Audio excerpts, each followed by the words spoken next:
Chief election commission ఇంత బహిరంగంగా 30,000 ఓట్లను ఈ రోజు బహిర్గతం చేసింది.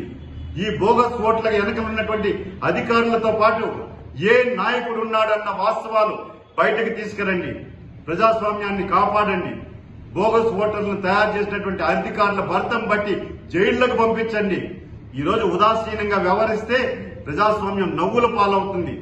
ఓటు హక్కు ఇంత కాలం రాస్తామంటే ఎన్నికలు ఎందుకు జరపాలండి? కోట్లు ఖర్చు పెట్టి ప్రజాధనంతో ఎన్నికల కమిషన్ ఎన్నికలు జరిపేందుకు దొంగ ఓట్లు వేసుకుని దొంగ ఓట్లతోనే నాయకులు చెలామణి అయిపోయి పరిపాలించుకోవచ్చు కదా.